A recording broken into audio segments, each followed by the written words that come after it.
आइए आज हम बात करेंगे विटिलिगो, ल्यूकोडर्मा या सफ़ेद दाग, कई नामों से हम इसे जानते हैं। बहुत ही कॉमन समस्या है जो हम देखते हैं अपने आसपास। पर इसको समझने से पहले आइए समझते हैं थोड़ा स्किन के बारे में, बहुत ही सिंपल तरीके से। हमारी स्किन को, हमारी त्वचा को कलर कैसे मिलता है?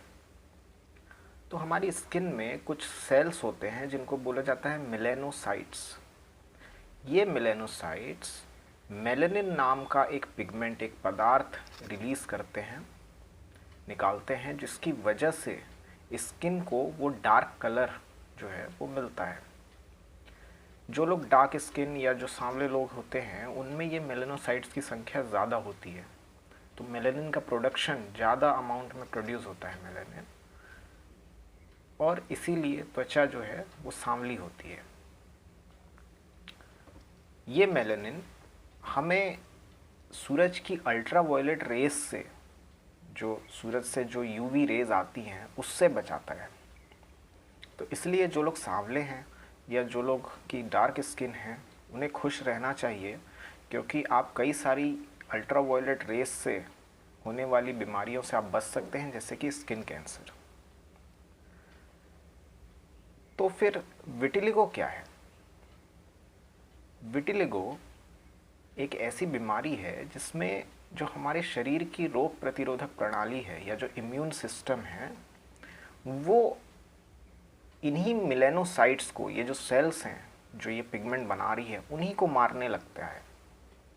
वो मेलानोसाइट्स धीरे धीरे ख़त्म होने लगते हैं और इसीलिए वहाँ पर एक सफ़ेद रंग का एक पैच बन जाता है, क्योंकि वहाँ से वो अब पिगमेंट्स ख़त्म हो गए। वो मेलानोसाइट्स जो स्किन को कलर दे रहे थे वो वहाँ से ख़त्म हो गए। शरीर ने अपने आप ही उसको ख़त्म कर दिया, उन सेल्स को मार दिया, और वहाँ पर एक सफ़ेद पैच बन गया। इसी को हम सफ़ेद दाग या विटिलिगो कहते हैं। बस सिर्फ इतनी सी ही बात है।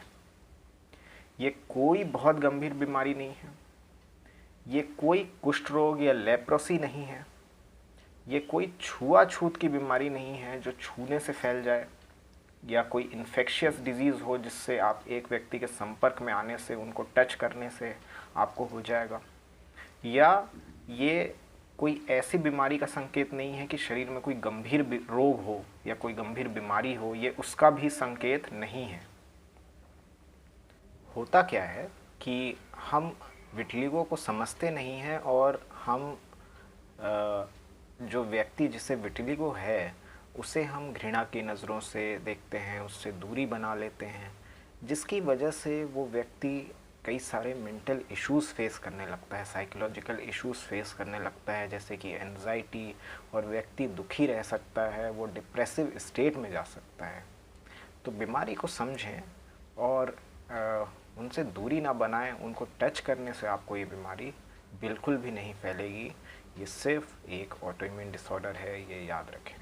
ऐसे लोग जिन्हें विटिलिगो है वो नॉर्मल सामान्य जीवन जीते हैं। अगर आप उन्हें छुएंगे, टच करेंगे, तो ये बिल्कुल भी नहीं फैलेगा। ये चीज़ें अपने दिमाग से बिल्कुल निकाल दें। अभी पिछले बीते हुए थर्सडे, गुरुवार को 25 जून को विश्व विटिलिगो दिवस या वर्ल्ड विटिलिगो डे के तौर पर मनाया जाता है। उस दिन ये वीडियो नहीं आ पाया था, बट आज संडे के दिन मैं आपके सामने ये वीडियो ला रहा हूँ। तो अब बात करते हैं इलाज की, कि क्या इलाज है इसका। तो देखिए, ज़्यादातर ऑटो इम्यून डिसऑर्डर्स का जो इलाज है वो लंबा चलता है। तो विटिलिगो का भी इलाज आप किसी भी पैथी में, चाहे एलोपैथी, आयुर्वेदा, होम्योपैथी, किसी में भी लेंगे, इसका इलाज लंबा ही चलेगा। और ज़्यादातर केसेस में अगर पैचेस छोटे हैं तो ये बहुत ही जल्दी भी ठीक हो सकता है, बशर्ते आप जो ट्रीटमेंट है वो प्रॉपर लें, पूरा लें, तो ये काफ़ी केसेस में सही हो सकता है।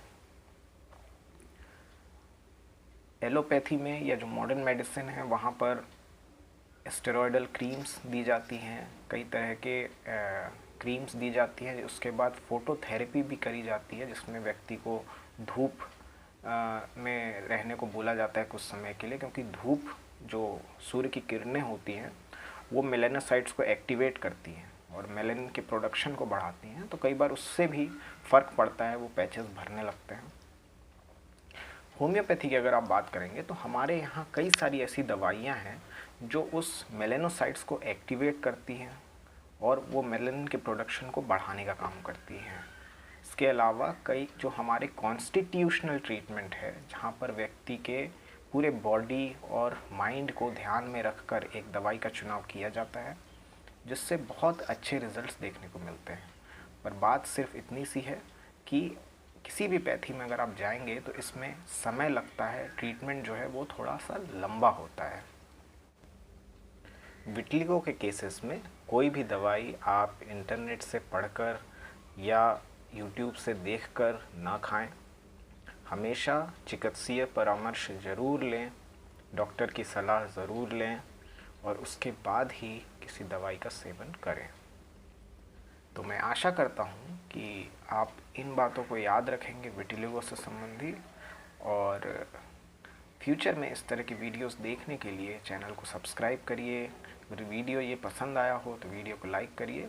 हर संडे को इसी तरह के वीडियोस जो हैं हेल्थ और डिज़ीज़ अवेयरनेस के ऊपर आते रहते हैं। आप हेल्थ एंड अवेयरनेस डिज़ीज़ वाले प्लेलिस्ट में जाकर भी वो संडे के सारे वीडियोस को दोबारा देख सकते हैं।